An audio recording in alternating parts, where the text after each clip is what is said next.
had no coffee this morning. Thanks for my coffee. I had the one sip and it's just jamming me up. Hey everybody, it's Kaylee from Rewild. Happy spring. I am here today to just give you a quick overview of how to bring your houseplants outside for the summer. So first things that you want to know before you decide whether you want to take your plants outside for the first time or maybe for the season is what our zone is, our horticultural zone. So what that is going to tell you, and you can just Google that, is when our last frost date is. So that date is really important because you shouldn't bring your tropical plants outside if we are still getting nighttime temps or even daytime temps below 50 degrees. Tropical plants and even acclimated arid plants do not like to really dip below that range. Our horticultural zone here in the general DMV area is somewhere between a 7A and a 7B. However, in the metropolitan area of DC, we actually can dip into zone 8, which is subtropical. So DC is a really great place to see a lot of really cool subtropical plants outside. I'm sure you've seen lots of plants that maybe you see inside or in the shop, outside on people's porches, terraces, restaurants, etc. And you've been inspired to bring your houseplants outside on your terrace or your covered porch. So here our last frost date is around mid-April. So you can bring your plants out starting now. However, just check the weather week to week and make sure, for example, this week there still are some nighttime temperatures that are below 50. So you could bring them out during the day and then take them back in at night. Usually the generally safe zone is after Memorial Day.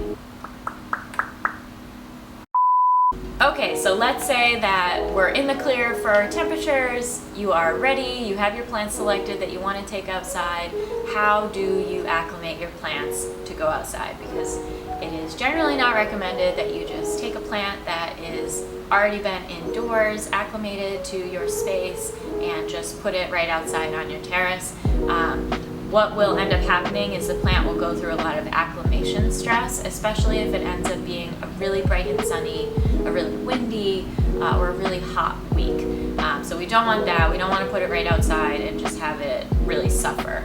So what you want to do is just generally acclimate the plant very slowly to the conditions that you're going to end up leaving it in for the summer. So let's say, for example, the most extreme example would be a snake plant. If you are taking a snake plant that usually lives in a darker area in your home, you want to slowly acclimate it to a bright area in your home, and then a really bright area in your home, and then a covered shade area of the outside space that you plan on putting it, and then you can finally acclimate it to that really bright sunny spot. However, most plants are going to fare best if they always stay in that covered, protected, really bright shade. The sun that we have access to outside, we get 180 degrees of it from horizon to horizon. In our homes, the plants are used to a very small degree of that sun. So full blast, bright direct sunlight all the time can be too intense, even for cactus plants. The general timeline for this transition for your plants is going to be about 10 days for every step of that process. So it could take up to a month to fully acclimate your plants, even to a brighter area indoors, so that they're ready to go into that bright shade outdoors.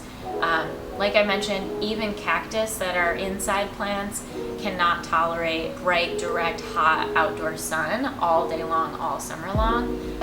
And especially more sensitive plants like calatheas or ferns or even fiddly figs are just not going to really want to acclimate to that.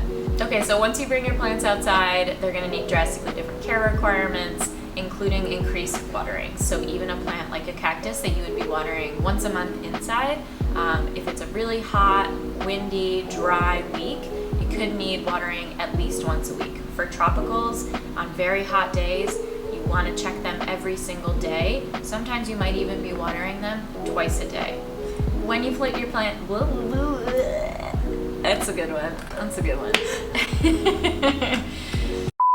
When you put your plants outside, there's a couple different things that you definitely want to note in caring for them, just to set yourself up for it to be a bit easier, especially with the increased water requirement. One thing is you definitely want to transfer them to a pot with a hole. This is going to help pull moisture away from your plants for those weeks where it's really stormy and rainy during the summer. You just don't want to have a plant in a pot without a hole, because the water will accumulate and it will have nowhere to go, and you'll go out to check on your plant and it'll be sitting in a standing bit of water. So obviously this isn't good for your plant, can lead to root rot, but standing water around your plant can also attract mosquitoes, which are not great for your outdoor space, or other pests. Okay, so once your plants are acclimated to your outside space, they're in a really bright shade, well-protected area, you are going to have to adjust your care regimen for them. So even plants that you'd water once a week or once every other week, or even a cactus that you'd water like once a month inside, is going to have drastically different care requirements once it's outside in the elements. So things like sun, wind, humidity can all affect the plant and require increased waterings, usually very often. So one of the many benefits of bringing your plants outdoors for the summer is that you're going to see a ton of new growth. Your plants will probably grow taller, bushier, longer, and stronger. So enjoy the time that they have outside. I hope that they acclimate really, really well. Just be sure to keep an eye on them throughout the summer and make sure they're getting enough adequate water. And if they do end up having any burns or discoloration, just pull them to a more protected area. And always, always, always check the leaves for pests and make sure there's no standing water. All right, I hope these tips are helpful for you. Happy gardening this summer, and we'll see you around. See you.